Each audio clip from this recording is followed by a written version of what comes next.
Bonjour à tous, bonjour à tout le monde. Alléluia, nous sommes heureux encore de nous retrouver ensemble, dans la joie, dans le sourire. Amen. Alléluia. Que Dieu vraiment soit notre guide encore aujourd'hui et pour toujours. Alléluia. Alléluia. Amen. Bonjour à tous ceux qui nous suivent aussi sur Internet. Que le Seigneur aussi vous bénisse richement. Alors ce chant nous invite à nous lever. Ce serait dommage de rester assis pour ce beau chant. Car le combat spirituel, c'est notre combat. Et la Bible nous dit qu'on n'a pas à lutter contre la chair et le sang, mais contre toutes les puissances des ténèbres qui sont autour de nous, et que par la prière. Est-ce que vous êtes prêts encore à retrousser les manches et à continuer ce bon combat de la foi? Alléluia. Debout, lève-toi.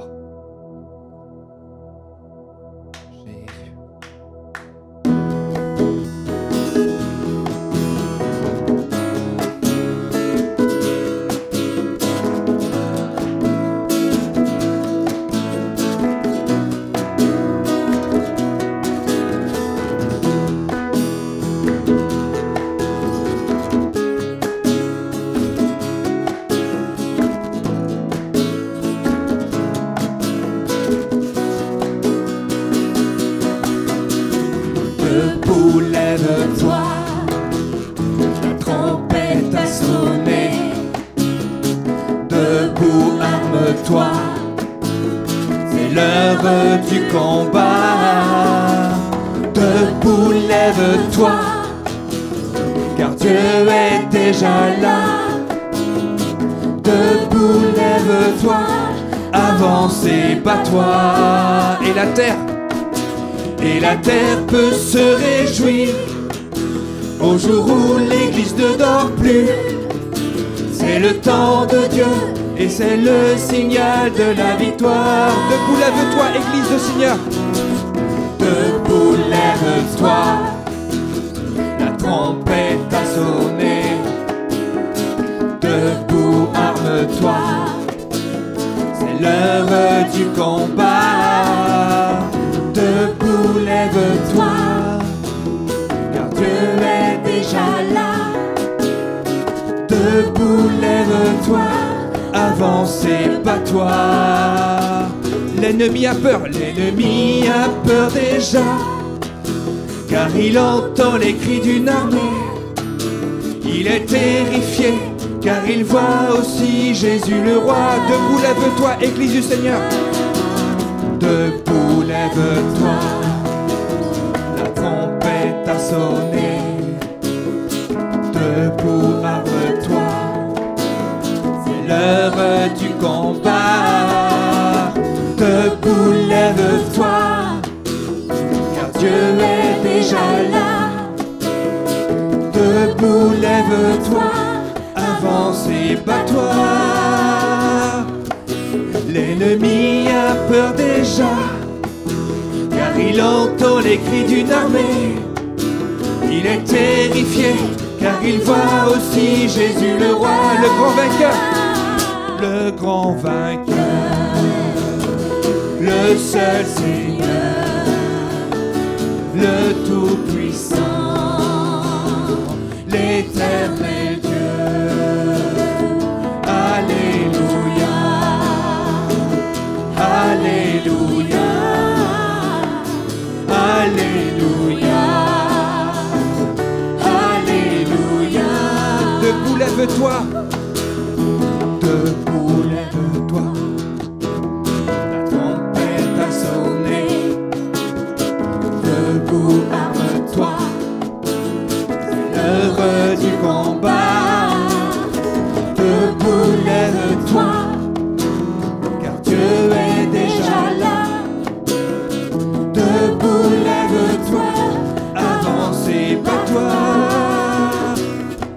L'ennemi a peur déjà, car il entend les cris d'une armée. Il est terrifié, car il voit aussi Jésus le roi, Le grand vainqueur. le grand vainqueur, le seul Seigneur, le Tout-Puissant, l'Éternel Dieu. Alléluia, Alléluia,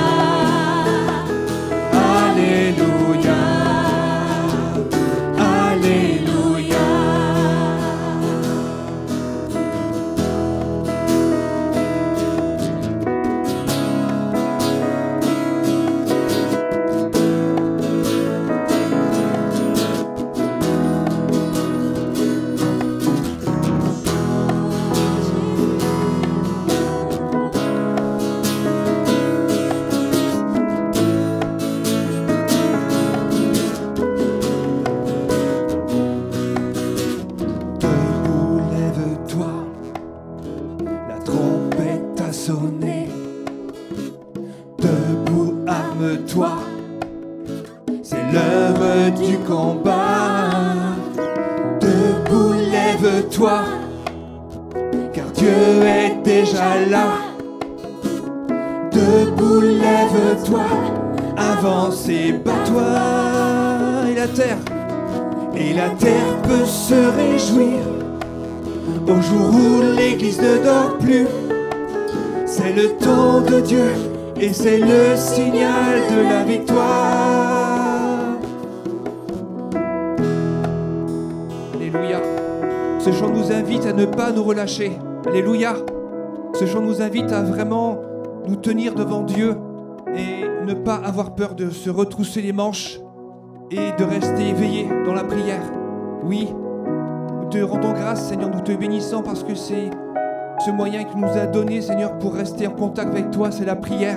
Alors merci, merci pour ce temps, merci pour cette louange, merci pour ce chant, parce que c'est toi qui nous tiens debout, Seigneur, et personne d'autre. Alors sois glorifié, Seigneur, sois adoré pour tout ce que tu es, parce que tu es notre Dieu, Seigneur. Alléluia. Est-ce que vous êtes là ce matin? Amen. Nous aussi nous sommes là avec vous. Alléluia. On va continuer à faire monter des chants pour le Seigneur.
Tu es le roi, le sauveur, à toi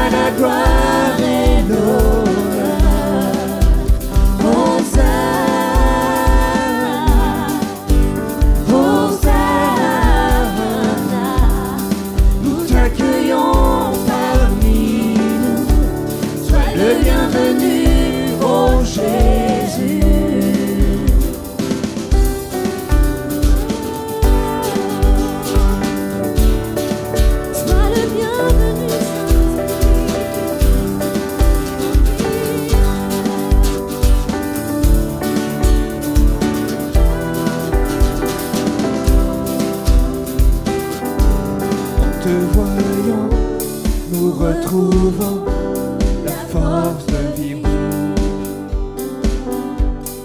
Quand nous sommes en ta présence, nos craintes fuient. En te voyant, Seigneur, En te voyant, nous retrouvons la force de vivre. Quand nous sommes en ta présence, nos craintes fuient. Elles s'enfuient.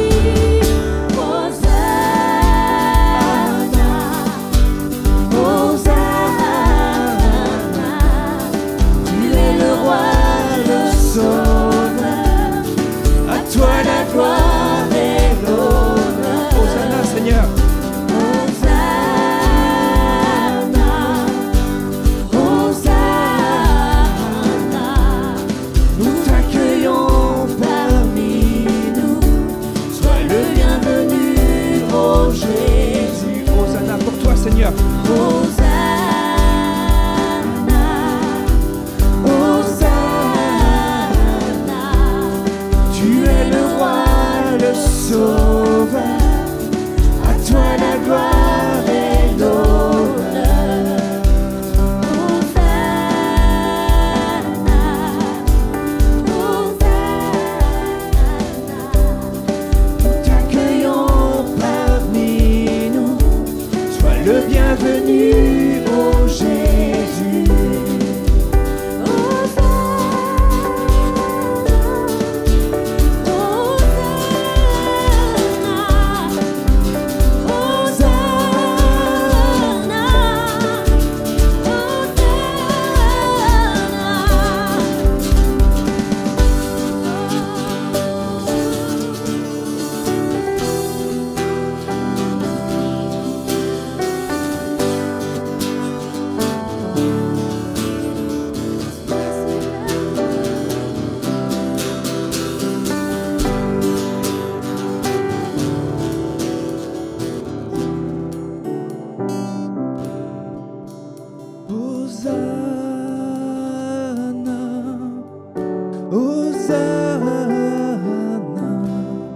Tu es le roi, le sauveur, à toi la gloire et l'honneur.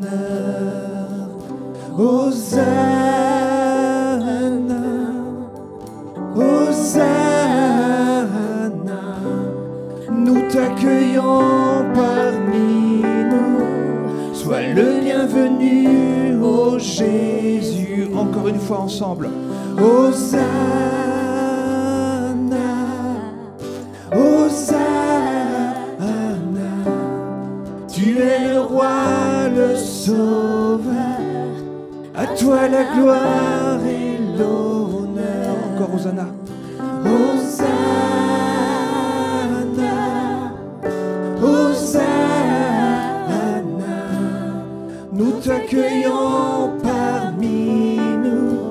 Sois le bienvenu, ô Jésus.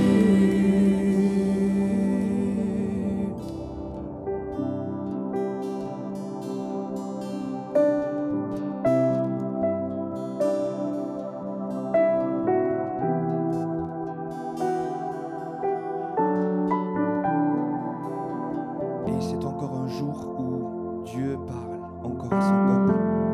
Oui, Seigneur, tu n'es pas fatigué, tu n'es pas usé de nous entendre. Au contraire, tu veux nous entendre. Tu veux, Seigneur, entendre nos voix. Tu veux entendre nos cœurs, peut-être soupirer après toi, souffrir peut-être. Oui, mais en tout cas, tu es là. Et tu es capable de faire au-delà, Seigneur, de ce qu'on peut penser et imaginer. Oui, tu es roi. Seigneur, personne n'est roi à ta place.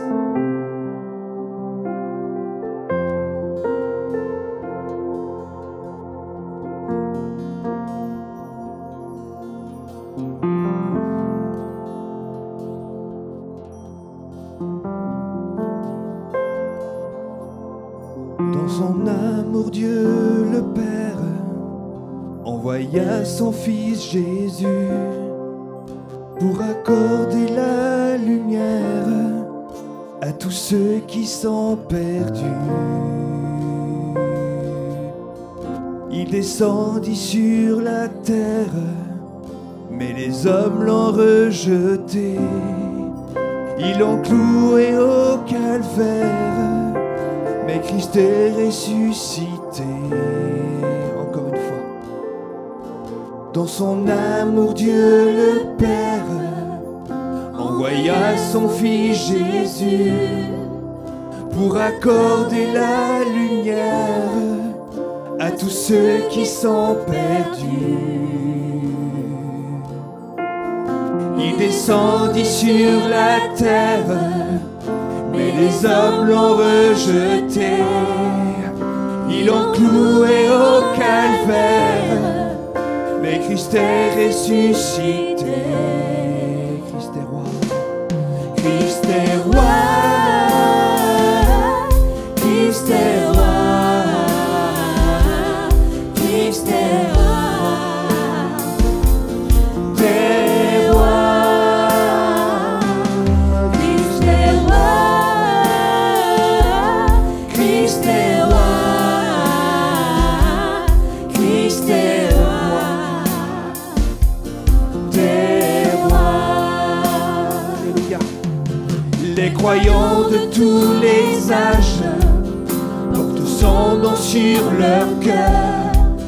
Dans l'épreuve, ils gardent courage, car leur Dieu est un sauveur.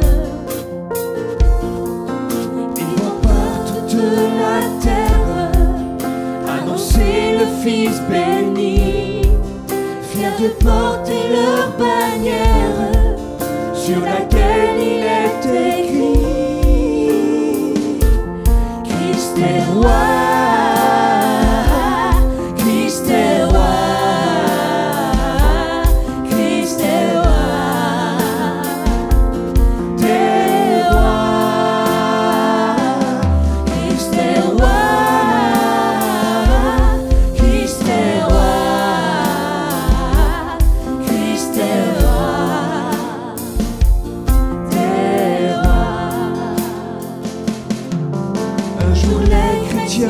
Du monde seront rassemblés par lui.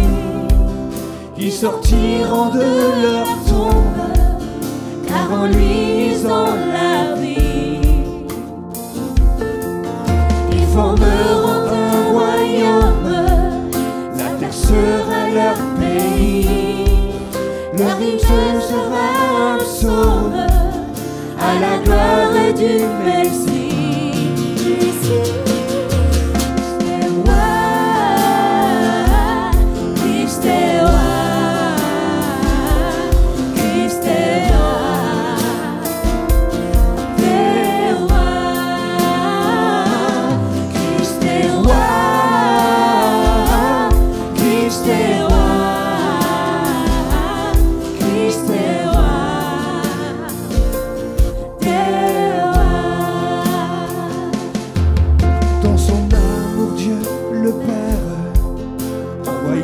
Son Fils Jésus pour accorder la lumière à tous ceux qui sont perdus.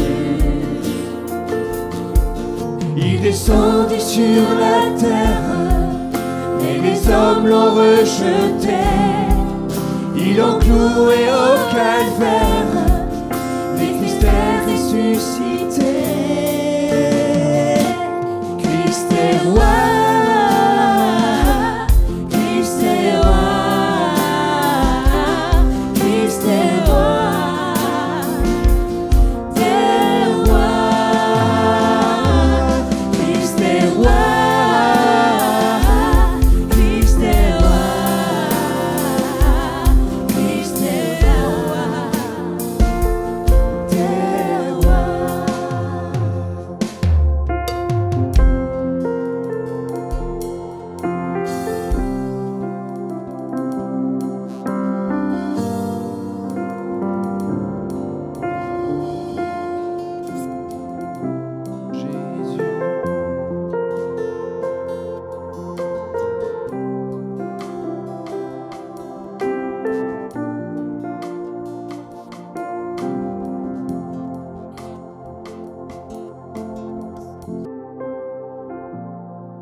encore faire retentir nos voix, nos cœurs, nos corps, tout ce que nous avons pour Dieu encore. Et on va continuer à chanter. Alléluia. Alléluia.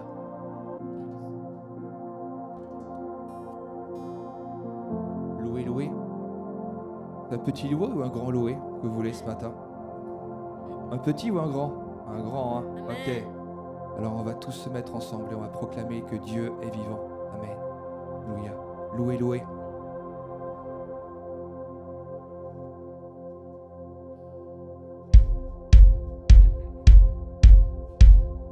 Louez, louez, gloire à Jésus, péché, moi effacé. Louez, louez, gloire à Jésus, péché, moi effacé. Louez, louez, gloire à Jésus, péché, moi effacé. Louez, louez, gloire à Jésus, péché, moi effacé. Encore. Louez, louez, gloire à Jésus, péché, moi effacé. Louez, louez, gloire à Jésus, péché, moi effacé. Louez, louez, louez, amen, alléluia. Louez, louez, louez, amen, alléluia. Louez, louez, louez, amen, alléluia. Louez, louez, louez, amen, alléluia. Louez, louez l'Éternel, louez l'Éternel, louez l'Éternel, louez l'Éternel, louez l'Éternel, louez l'Éternel, louez l'Éternel, louez l'Éternel. Louez, louez, gloire à Jésus, péché, moi effacé. Louez, louez, gloire à Jésus, péché, moi effacé. Louez, louez, gloire à Jésus, péché, moi effacé. Louez, louez, gloire à Jésus, péché, moi effacé. Louez, louez, louez, amen, alléluia. Louez, louez, louez, amen, alléluia. Louez, louez, louez, amen, alléluia. Louez, louez, louez, amen, alléluia. Louez l'Éternel, louez l'Éternel, louez l'Éternel, louez l'Éternel, louez l'Éternel, louez l'Éternel, louez l'Éternel, louez l'Éternel.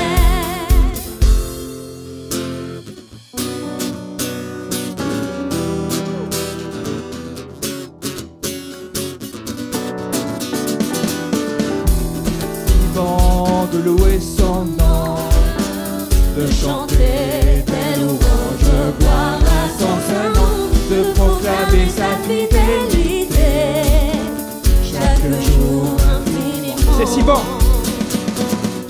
C'est si bon de louer son nom, de chanter des louanges, gloire à son saint nom, de proclamer sa fidélité chaque jour infiniment. Encore.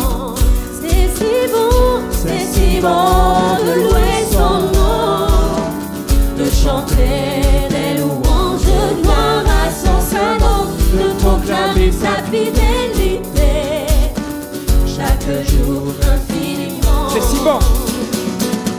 C'est si bon de louer son nom, de chanter des louanges, gloire à son saint nom, de proclamer sa fidélité chaque jour infiniment.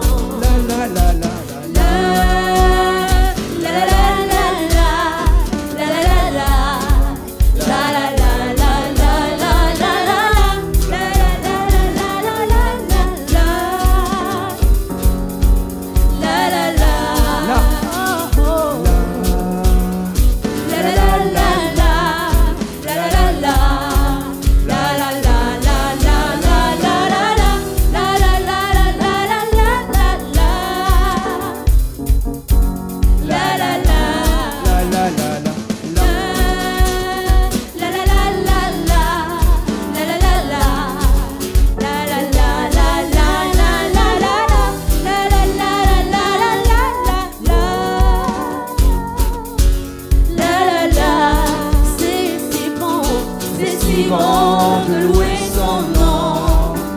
de chanter des louanges, de gloire à son saint nom, de proclamer sa fidélité chaque jour infiniment. C'est si bon. C'est si bon de louer son nom, de chanter des louanges, de gloire à son saint nom, de proclamer sa fidélité chaque jour infiniment.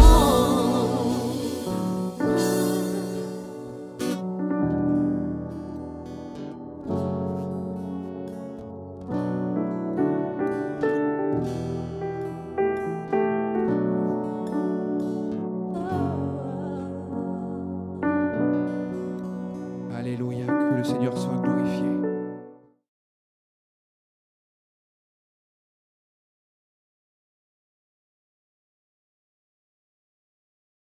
Vers toi parce que nous avons besoin de toi. Nous avons besoin d'entrer pleinement dans la connaissance de ta personne, de ton amour. Nous avons besoin de marcher avec toi et nous nous rendons compte que nous sommes incapables humainement d'accomplir ta volonté, toute ta volonté. Merci parce que désormais en Christ, nous avons un libre accès. Nous pouvons, Seigneur, répandre nos cœurs devant toi. Nous pouvons être visités puissamment et c'est notre désir ce matin, dans le nom de Jésus, de bénir cette assemblée. Toi qui connais les cœurs, toi qui connais les besoins, toi tu n'es pas dépassé, mon Dieu, mon roi, et tu pourvois tes richesses gratuitement. Et c'est pourquoi ce matin, encore une fois, merci de restaurer, merci d'apporter une parole de connaissance à travers la prédication de l'Évangile, afin que nous puissions encore, Seigneur, te faire confiance, quelles que soient les circonstances et les événements, parce que pour tes enfants, c'est toi qui as et qui auras toujours le dernier mot. Bénis cette assemblée dans le nom de Jésus. Amen. Je vous invite, chers frères et sœurs, à partager ce matin 2 textes. Le premier texte se trouve dans le livre des Actes des Apôtres, chapitre 1er, et nous allons ensemble lire les 11 versets. Et puis nous irons dans l'Ancien Testament. Actes des Apôtres, chapitre 1er. Voici ce que nous lisons. Théophile, j'ai parlé dans mon premier livre de tout ce que Jésus a commencé de faire et d'enseigner, dès le commencement jusqu'au jour où il fut enlevé au ciel, après avoir donné ses ordres par le Saint-Esprit aux apôtres qu'il avait choisis. Après qu'il eut souffert, il est apparu vivant et en donnant plusieurs preuves, se montra à eux pendant 40 jours et parla des choses qui concernent le royaume de Dieu. Comme il se trouvait avec eux, il est recommandant de ne pas s'éloigner de Jérusalem, mais d'attendre ce que le Père avait promis.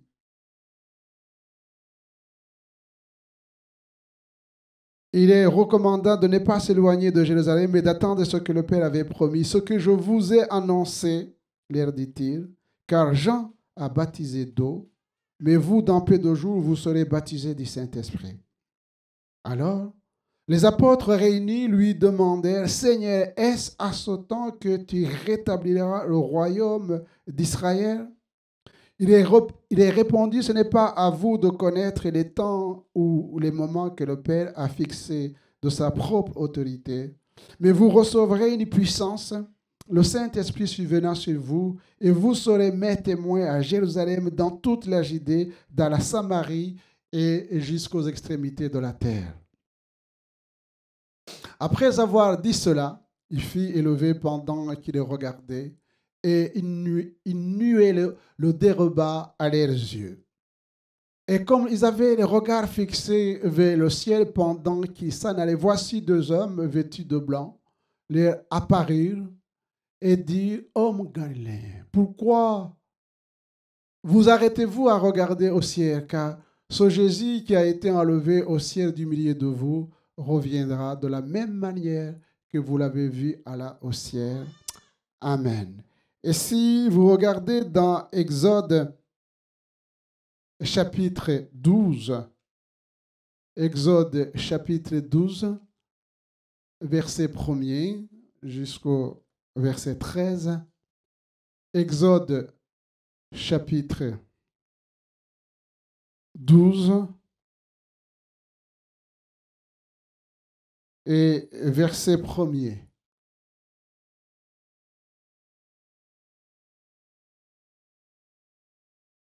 L'Éternel dit à Moïse et à Aaron dans le pays d'Égypte: ce mois-ci sera pour vous le premier des mois et sera pour vous le premier des mois de l'année. Parle à toute l'assemblée d'Israël et dites: le deuxième jour de ce mois, on prendra un agneau pour chaque famille, un agneau pour chaque maison. Si la maison est trop peu nombreuse pour un agneau, on le prendra avec son plus proche voisin. Selon le nombre de personnes, vous compterez pour cet agneau d'après ce que chacun peut manger. Ce sera un agneau sans défaut, mâle, âgé d'un an. Vous pourrez prendre un agneau ou un chevreau. Vous le garderez jusqu'au 14e jour de ce mois, et toute l'assemblée d'Israël l'immolera entre les deux soirs. On prendra de son sang et on en mettra sur les deux poteaux et sur le linteau de la porte des maisons où on le mangera. Cette même nuit, on en mangera la chair rôtie au feu, on la mangera avec des pains sans levain et des herbes amères. Vous ne le mangerez point à demi cuit et bouilli dans l'eau, mais il sera rôti au feu avec la tête, les jambes et l'intérieur. Vous n'en laissez rien jusqu'au matin, et s'il en reste quelque chose le matin, vous le brûlerez au feu.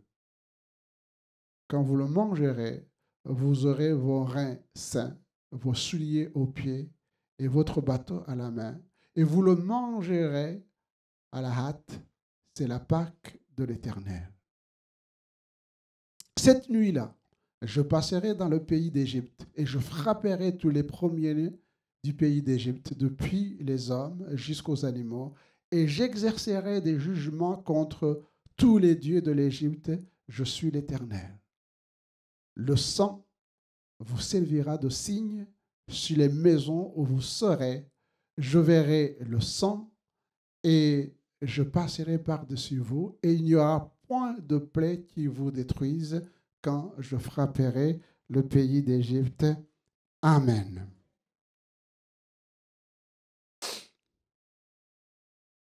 Chers frères et sœurs, la Bible nous enseigne que tout ce qui est écrit dans l'Ancien Testament comme dans le Nouveau Testament l'a été pour notre instruction. Dieu ne nous a pas caché qui il est, mais tout a été écrit pour nous, pour que nous puissions connaître Dieu, pour que nous puissions connaître le cœur de Dieu, pour que nous puissions connaître la volonté de Dieu.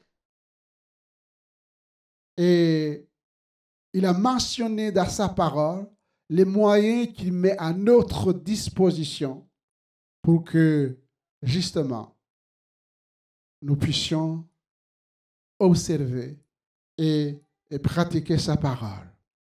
Nous savons que la Pâque juive commémore la sortie des enfants d'Israël de l'Égypte. Ce peuple était esclave, brisé.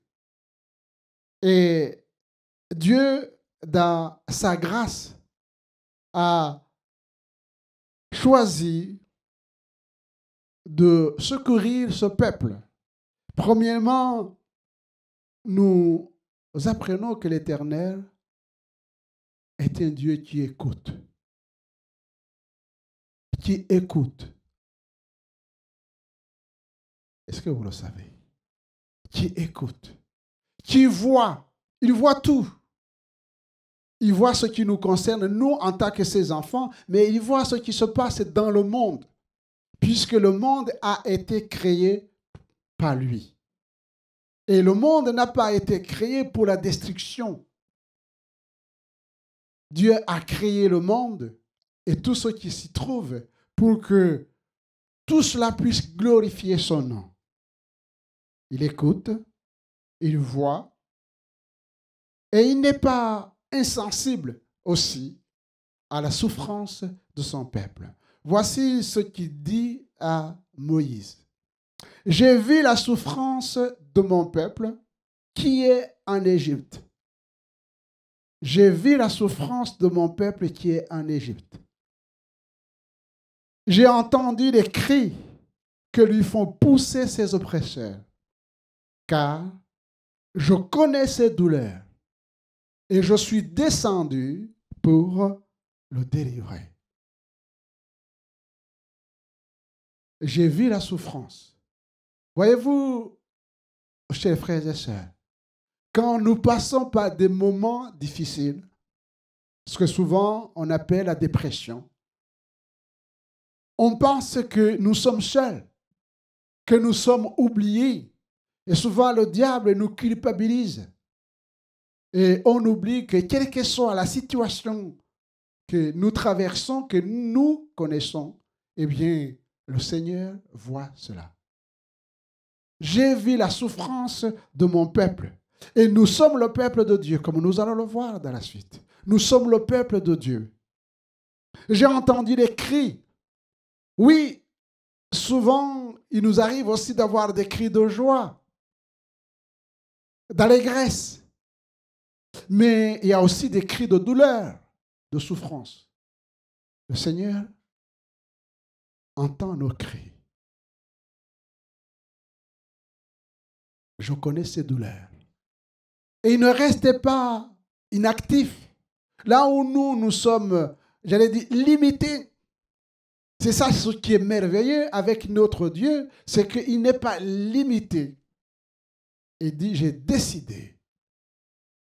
Les choses se passent sur la terre, je suis dans le ciel, j'ai décidé de descendre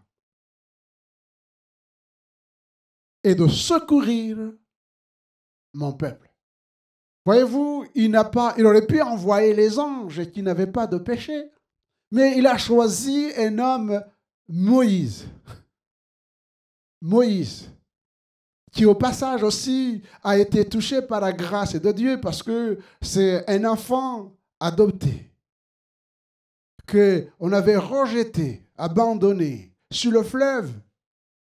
Mais Dieu contrôle toutes choses. Il a été recueilli, adopté par la fille de Pharaon. Même s'il était dans un milieu aisé, mais il était séparé de sa maman, de son père. Il y avait une souffrance. La preuve, c'est qu'en grandissant, il s'est rendu compte qu'il était différent et qu'il n'était pas égyptien. Et voulant agir, pensant qu'il faisait du bien, mais il a fait du mal parce que la Bible nous enseigne qu'il a tué un Égyptien. Ce qui est bien avec la parole de Dieu, c'est qu'il ne cachait pas. Nous avons la manie de cacher les choses. Nous nous présentons devant les gens sous nos beaux jours, bien habillés, cravatés.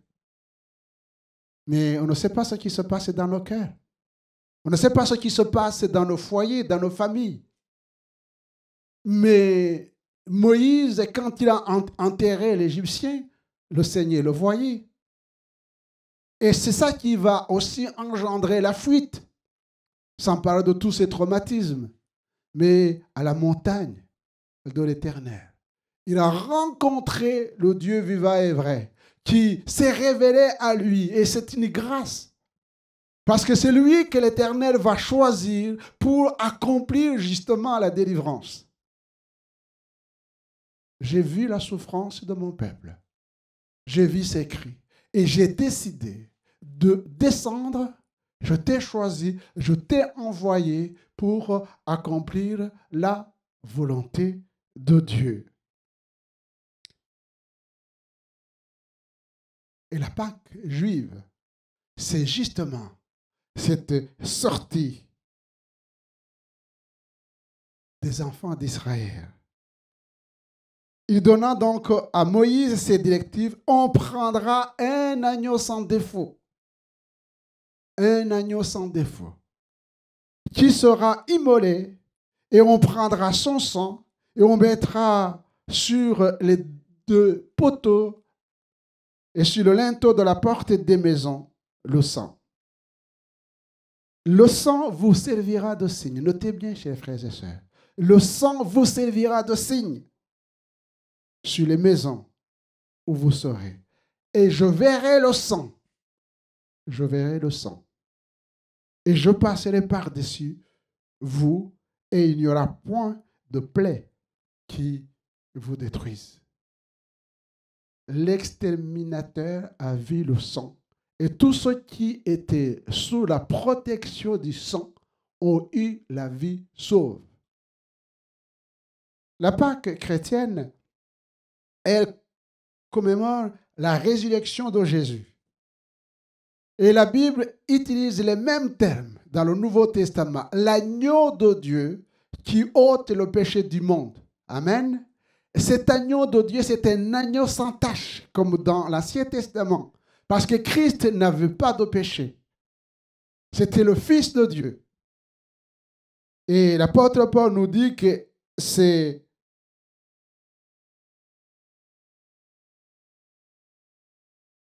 Christ est la Pâque.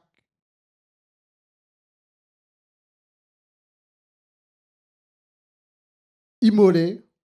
Christ, notre Pâque, a été immolé pour le salut de l'humanité. Christ, notre Pâque, l'agneau sans tache.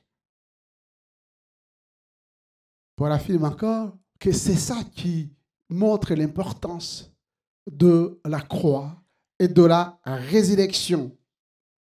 Et pose cette question que je trouve intéressante de méditer avec vous ce matin. Qui accusera les élus de Dieu? C'est Dieu qui justifie. Qui les condamnera? Christ est mort. Si Christ était mort, qu'il était resté dans le tombeau, eh bien aujourd'hui notre réunion serait vaine. Mais nous nous réunissons parce que Christ est ressuscité. Il est mort, bien plus, nous dit l'apôtre Paul, il est ressuscité. Et il est assis à la droite de Dieu et il intercède pour nous.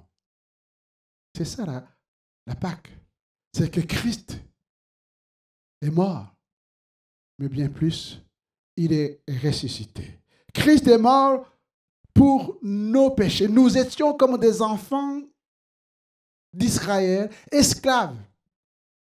L'Égypte représente le monde. Nous étions esclaves, esclaves du péché. Mais Christ est venu, chers frères et sœurs, pour anéantir la puissance du péché, pour détruire les œuvres démoniaques, diaboliques. Satan n'a plus de pouvoir. La mort n'a plus de pouvoir parce que Christ, en ressuscitant, il a vaincu la mort. Il a vaincu la mort. Et Paul dit ceci. En ceux qui sont maintenant en Jésus. Nous qui avons accepté Jésus comme notre Seigneur et Sauveur, nous qui sommes placés sous le sang de Jésus, le Seigneur dit ceci.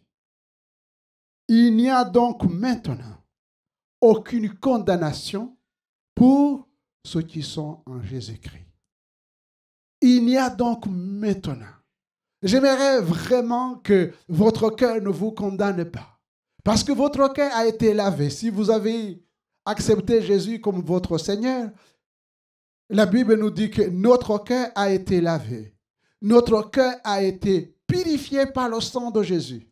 Notre cœur a été justifié par la grâce. Parce que nous croyons en Christ. Nous sommes rendus justes par l'œuvre de la croix.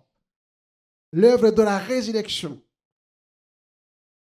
Il n'y a donc maintenant aucune condamnation. Et nous ne devons plus permettre à l'adversaire, l'accusateur des frères, de nous condamner. De nous condamner. ce qui est important, voyez-vous, que je partage avec vous, c'est que quand vous regardez les disciples, ils ont passé 3 années dans une école biblique avec le meilleur professeur que le monde n'a jamais connu et que le monde ne connaîtra pas. Jésus lui-même, le Fils de Dieu. Amen. Le Fils de Dieu. Et force est de constater que malgré les 3 années de formation accélérée, intensive, avec démonstration de puissance, eh bien, les apôtres et les disciples ne connaissaient pas tout. La preuve, c'est que le Seigneur Jésus a senti le besoin de se montrer à eux. Parce qu'ils n'avaient pas compris, ils n'avaient pas cru à la résurrection. La résurrection, c'est quelque chose qu'on ne peut pas comprendre, chez les frères et sœurs, avec notre imagination, avec notre intellect. Ce sont des choses qu'on n'accepte pas à la foi. Les disciples, ils ont vu Jésus mourir à la croix. Ils ont vu son corps déposé dans le tombeau. Et certains ont bégayé. Ils sont restés sur la mort. Ils sont restés sur la mort. Et Christ ressuscité, il nous dit, il s'est montré vivant. Amen. Il est ressuscité et il s'est montré aux disciples parce que quelques-uns ne croyaient pas à la résurrection de Jésus. Après qu'il eut souffert, nous dit la parole de Dieu, il est apparu vivant. Il est en donnant plusieurs preuves, se montra à eux pendant 40 jours et parla des choses du royaume de Dieu. Les disciples avaient besoin, et comme nous avons besoin d'avoir cette relation avec le Dieu vivant et vrai. Christ est ressuscité, amen. Il est vivant. Il est vivant. Et c'est ça qui fait la force de notre adoration, c'est que nous adorons un Dieu vivant. Nous avons un contact avec un Dieu vivant. Notre Dieu n'est pas mort. Jésus est vivant. Et vous avez vu dans les textes que c'est Jésus qui est venu. Il s'est approché des disciples. Vous ne pensez pas, chers frères et sœurs, que Jésus désire s'approcher de nous. Je pense que c'est ça qui manque à l'Église. Ce n'est pas la connaissance des Écritures, parce que je suis convaincu que vous lisez les Écritures. Ce qui nous manque, c'est la foi dans les Écritures. C'est la foi dans les Écritures. Et c'est pourquoi Jésus, avant d'envoyer ses disciples, parce que lui, il venait de terminer sa mission. Il est mort, il a accompli sa mission, il est ressuscité. Mais cette œuvre qu'il a commencée devait se poursuivre. Mais il devait se poursuivre avec des hommes et des femmes sauvés, oui, mais affermis et à la foi. C'est pourquoi il va leur dire, attendez. Attendez avant d'aller annoncer l'évangile dans le monde entier. Eh bien, vous serez baptisés du Saint-Esprit. Mais vous recevrez la puissance du Saint-Esprit. Amen. Et vous serez mes témoins. Vous serez mes témoins. Il s'est présenté vivant. Et il va donner cette mission, cette commission. Vous serez mes témoins à Jérusalem, dans toute la Judée, dans la Samarie et jusqu'aux extrémités de la terre. Jusqu'aux extrémités de la terre. Mais, comme il savait que dans cette attente, il fallait que le Seigneur fasse quelque chose. Et il va faire au moins 4 choses. La première chose, c'est qu'il va, en se manifestant, la Bible nous dit qu'il va ouvrir l'esprit des disciples et pour qu'ils comprennent les Écritures. Amen. Il y avait ce besoin-là d'ouvrir. Pourtant, ils avaient entendu l'Évangile. Le Seigneur Jésus avait expliqué ce qui le concernait en méditant avec eux les livres de Moïse, les prophètes, les écrits. Mais il y avait ce besoin-là. Et aujourd'hui, voyez-vous, chers frères et sœurs, Nous avons besoin que le Saint-Esprit nous ouvre l'esprit, nous aussi, quand nous lisons la parole de Dieu, pour que nous puissions comprendre le sens des Écritures et que notre foi soit fortifiée, affermie, et que nous ne soyons pas comme des enfants ballottés à tout vent de doctrine. Avec tout ce qui se passe, je suis effaré de voir comment les chrétiens peuvent entendre, je ne sais pas, des faux prophètes de tous les horizons, incapables de discerner. Et certains me disent, pasteur, je suis dérouté. Vous êtes dérouté par quoi? J'ai entendu quelque chose sur la télé. Je dis, mais c'est pas là qu'il fallait regarder. Ouvre ta Bible. Ouvre ta Bible. Lis ta Bible. Vous pensez que nous avons besoin de tous ces prophètes pour vivre notre vie chrétienne? Le Seigneur leur ouvrit l'esprit pour qu'ils comprennent les Écritures. Seigneur, ouvre-nous l'esprit pour que nous puissions comprendre les Écritures. La deuxième chose, c'est que certains étaient dans le doute. Alors, le Seigneur va libérer les disciples de ce doute. Ils doutaient de la résurrection. Certains ne croyaient pas à la résurrection. Donc, il s'est montré vivant. Est-ce que nous n'avons pas de doute? Il ne nous arrivait pas de douter. Qui insuffle le doute? N'est-ce pas le diable? Allez dans le jardin d'Éden. Qui a commencé à dire à Adam et Ève, surtout à Ève, est-ce qu'il est écrit? Non, ce n'est pas ça. Il est toujours en train de s'aimer la zizanie. Nous doutons de l'amour de Dieu. Nous doutons de la bonté de Dieu. Nous doutons de tout en ce qui concerne la grâce de Dieu. Et nous avons besoin que le Seigneur chasse le doute. Jésus s'est approché. Et j'aimerais que ce matin, le Seigneur s'approche de chacun d'entre nous. Jésus s'est approché.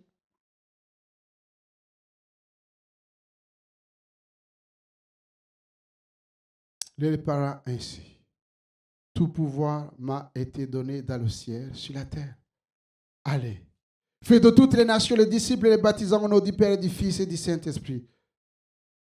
Je suis avec vous tous les jours, jusqu'à la fin du monde. Parce que quelques-uns avaient eu le doute, eh bien, Jésus a senti le besoin de s'approcher et de leur dire, tout pouvoir m'a été donné. Tout pouvoir m'a été donné. Mais la Bible nous dit que ce n'est pas seulement les doutes qui ont envahi les cœurs des disciples, il y avait aussi l'incrédulité. Vous imaginez, c'est important vraiment d'étudier la parole de Dieu, de voir, et même si cela nous encourage, parce que ces gens ont été à l'école biblique, ils ont encore des doutes, ils manifestent un état d'incrédulité. Dans Matthieu chapitre 16, verset 14, nous lisons ceci. Enfin, il apparut aux 11 pendant qu'ils étaient à table. Il leur reprocha leur incrédulité et la dureté de leur cœur, parce qu'ils n'avaient pas cru à ce qu'il avait vu ressusciter. Est-ce que c'est parce que le Seigneur avait confié le message de la résurrection aux femmes que les disciples n'ont pas cru? Peut-être. Mais le Seigneur avait dit à Marie et à d'autres, quand Marie de Magdala avait pensé que Jésus était le jardinier, et pourtant, les anges lui avaient dit avec les autres femmes, « Pourquoi cherchez-vous celui qui est vivant au milieu des morts? Il est vivant. » Cessons de nous comporter comme si nous avions un Dieu mort. Notre Dieu est vivant. Il est vivant.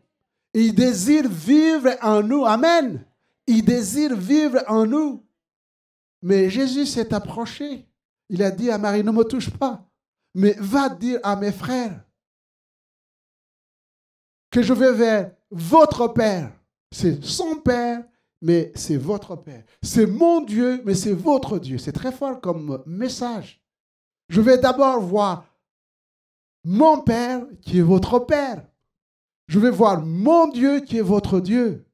Et je viendrai. Mais les autres n'ont pas cru. C'est une forme d'incrédulité. Et l'incrédulité, c'est un péché. L'incrédulité, c'est un péché. Vous vous souvenez de Thomas? Quand justement Jésus s'est manifesté aux disciples qui étaient enfermés, Thomas n'était pas là. Et content d'avoir vu le Seigneur, ils vont dire à Thomas, eh bien, le Seigneur est ressuscité. C'était vraiment avec joie qu'ils ont partagé cette belle et bonne nouvelle. Christ est ressuscité. Et Thomas les regarde et dit, moi, si je ne vois pas ses mains crucifiées, si je ne mets pas ma main dans son côté, je ne croirai pas. Pour un étudiant, après 3 années de formation, c'est catastrophique. Moi, je ne croirais pas. Alors que la base même de la vie chrétienne, c'est la foi. La foi vient de ce qu'on entend, et ce qu'on entend vient de la parole du Christ. 3 années d'enseignement, d'apprentissage. Et il dit, moi, je ne croirais pas. Et vous pensez que ces paroles ont été écrites pour nous. Jésus n'a pas dit, c'est pas possible, c'est lui, il faut qu'il soit expulsé, il ne fera rien. Non, il s'est approché, qu'est-ce qu'il lui a dit? Thomas, viens. Voilà, regardez mes mains. Maintenant, mets ta main dans mon côté. Alors il s'est exclamé. Là, il a cru. Il dit, mon Seigneur et mon Dieu. Et Jésus va lui dire, heureux ceux qui ont cru sans avoir vu. Voyez-vous, chers frères et sœurs, avons-nous besoin d'autre chose? Avons-nous besoin d'autre chose? Écoutez-moi bien. Ce qui manque à notre génération, ce n'est pas une accumulation de preuves, mais la foi. Ne perdez pas votre temps en essayant d'expliquer quoi que ce soit aux gens qui sont incrédules. Priez pour eux. Les preuves existent. Les preuves existent. Dieu seul proclame que c'est lui qui a créé le ciel et la terre. Je n'ai jamais entendu ni une divinité, ni un grand savant qui se réclame de l'auteur de la création, en disant, moi j'ai créé le ciel et la terre. Les gens étudient les choses créées, mais il y a un seul créateur, l'Éternel. C'est lui qui nous a créés. Il est libéra aussi de la dureté du cœur. Ah, Seigneur, je ne sais pas si votre cœur est doux, si vous n'êtes pas dur, d'oreille, mais aussi de cœur. Mais la Bible nous dit qu'il est libéra, écoutez-moi bien, des disciples, il est libéra de la dureté de leur cœur. La religion exclut, la religion est dure. Il y a des gens qui sont légalistes.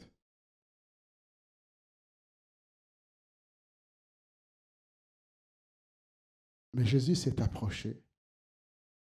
Qu'est-ce qu'il a dit?